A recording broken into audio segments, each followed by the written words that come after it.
আসসালামু আলাইকুম। আমরা চতুর্থ সেমিস্টারের ডিসি মেশিন বইয়ের প্রথম অধ্যায় সেল ও ব্যাটারি, এই অধ্যায়ের 4 নাম্বার যে ম্যাথটা রয়েছে সেই ম্যাথ নিয়ে আমরা আজকে আলোচনা করব।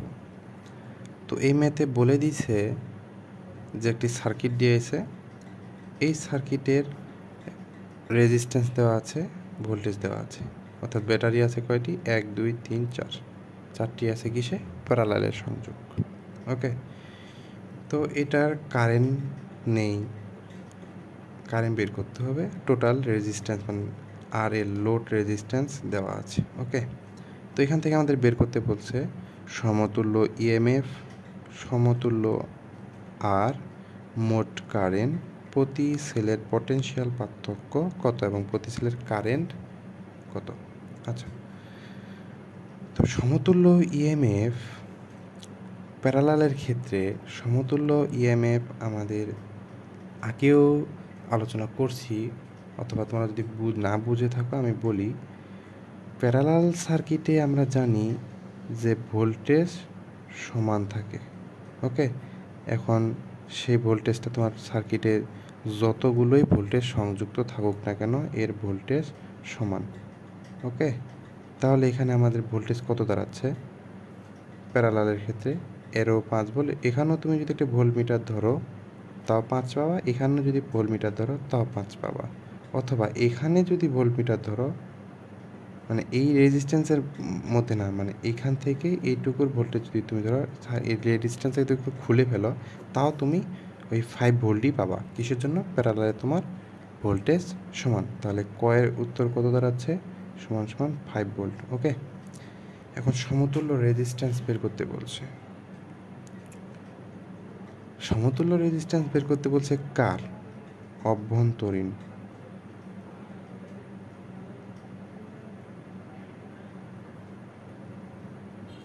অভ্যন্তরীণ অর্থাৎ এই ব্যাটারিগুলোর যে রেজিস্ট্যান্স আছে কত সেটা বের করতে হবে, এবং পুরোটার প্যারালালে আছে যে তার। এখন প্যারালালে ক্ষেত্রে আমাদের যে রেজিস্ট্যান্স যদি প্যারালালে থাকে R1 R2, সেক্ষেত্রে সেটা কি হয়ে যায়? R1 উপরে গুণ নিচে যোগ, তাই না? অথবা এটাও বলতে পারো, অথবা R ইনভার্স 1। ওকে, তো আমরা এইটাতে না গিয়ে আমরা এটাতে যাই। খ নাম্বারে কি বলছে? সমতুল্য রেজিস্ট্যান্স অভ্যন্তরীণ। তাহলে যদি অভ্যন্তরীণ সমতুল্য রেজিস্ট্যান্স মনে করি R E Q, okay, inverse equal to R1 inverse plus R2 inverse plus R3 inverse plus R4 inverse. Okay, তো ইনভার্স, তো এখানকার মান কত? 0.5 প্যারালাল। এভাবেও লেখা যায়, তোমাদেরকে আমি সবগুলোই বলে দিচ্ছি, এভাবেও লেখা যায়। হ্যাঁ, মানে প্যারালালের ক্ষেত্রে আমরা এইভাবেও করতে পারি, প্যারালাল 0.5 প্যারালাল 0.5 প্যারালাল। ওকে, তাহলে এখান থেকে যে মানটা আসবে সেটাই আমাদের আর ই কিউ মান, আর ই কিউ মান। এটা কেন লিখলাম এটা নিয়ে আমরা পরবর্তী যে ম্যাথগুলো আছে সেক্ষেত্রে আমরা আলোচনা করতে পারি বা করে বলবো তোমাদেরকে। 0.5 inverse plus 0.5 inverse plus 0.5 inverse inverse.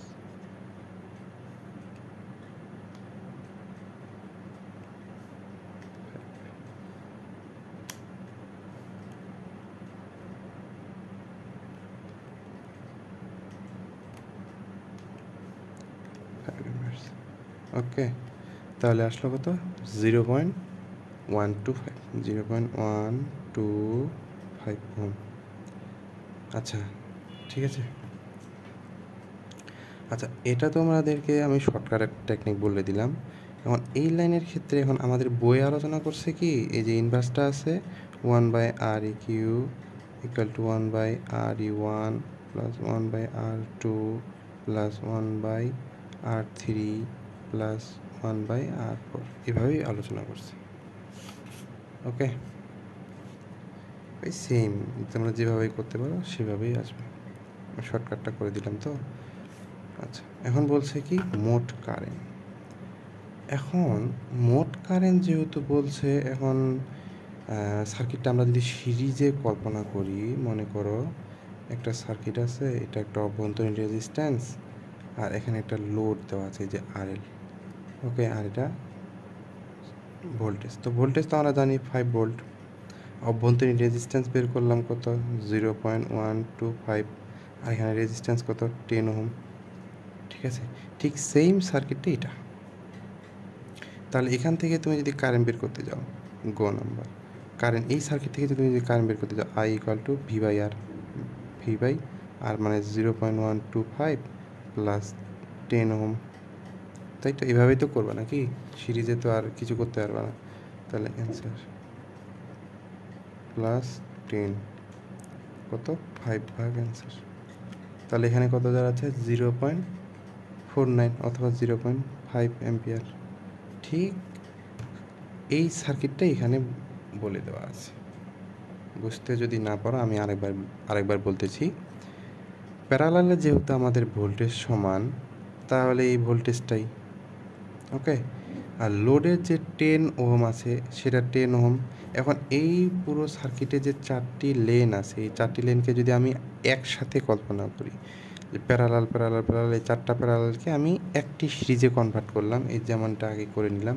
এই সিরিজটা যদি এখানে আমি বসায় দিই, তাহলে এখানে ঠিক সেম কাহিনী না, ঠিক সেম কাহিনী। তাহলে আমরা এখানে বলে দিলাম। ওকে,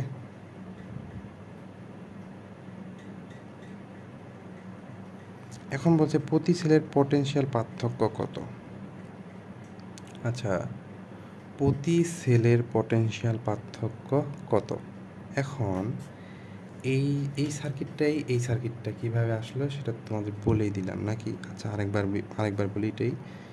এই যে এখানে একটা অভ্যন্তরীণ রেজিস্ট্যান্স আছে, এখানে একটা অভ্যন্তরীণ রেজিস্ট্যান্স আছে, এখানে একটা অভ্যন্তরীণ রেজিস্ট্যান্স, এখানে একটা রেজিস্ট্যান্স। এখানে কত, 0.5, এখানেও 0.5, এখানেও 0.5, এখানেও 0.5। এই টোটালটাকে যদি আমি একটা করে নিই, প্যারালাল থেকে সিরিজে করি, তাহলে কত আসবে, 0.125। ওকে, 0.125। এখন এই আরএলটাও কিন্তু এটার সাথে প্যারালালে আছে, দেখো আরএল, এই টোটালটার সাথে কিন্তু আরএলটাও প্যারালালেই আছে। এইখান থেকে যদি আমি খুলি, এখান থেকে খুলে সার্কিটটা আমি এখানে করে দিলাম, এইখানে সমস্যা আছে কি, মানে এইখান দিয়ে কারেন্ট যাওয়া যেই কথা, এখান দিয়ে যাওয়া হয় সেই কথা। তাহলে কি এটাও প্যারালালে আছে না, দেখা তো, প্যারালাল আছে না, প্যারালাল আছে না, কিন্তু সেটা না। কিসের জন্য, এখানে দেখে, এখানে কাহিনিটা ঘটছে এর সাথে একটা ব্যাটারি থাকার কারণে।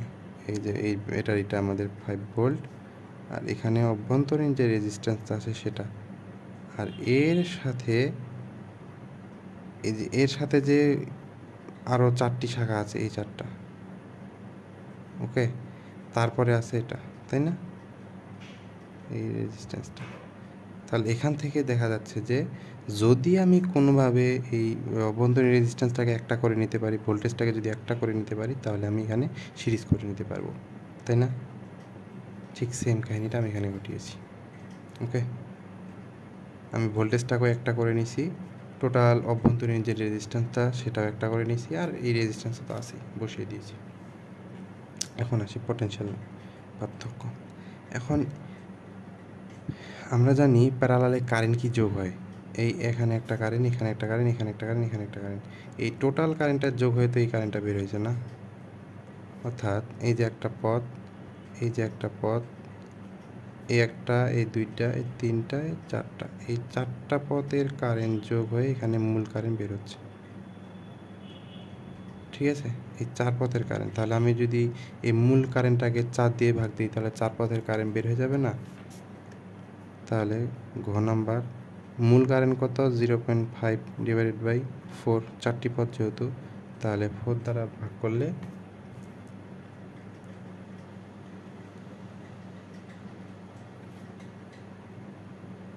সরি আমি নাম্বার ম্যাথে চলে গেছিলাম।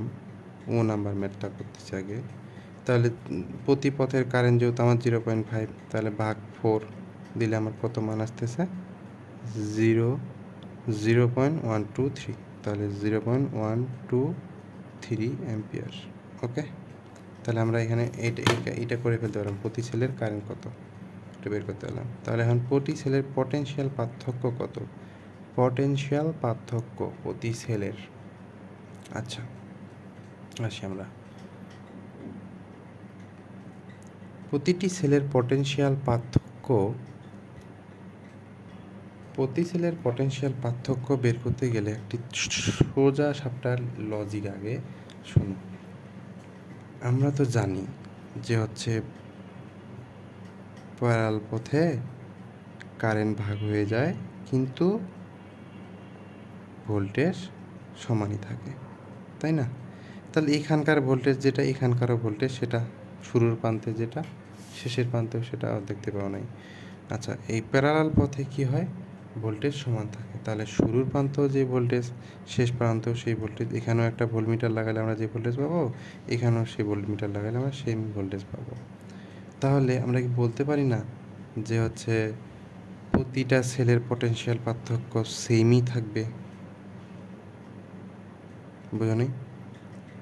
প্রতিটা সেলের পটেনশিয়াল পার্থক্য সেম কি করে হচ্ছে তোমাদের এখন ক্যালকুলেশন করেও দেখাই দিই। তাহলে আমরা জানি যে ভি ইকুয়াল টু আইআর।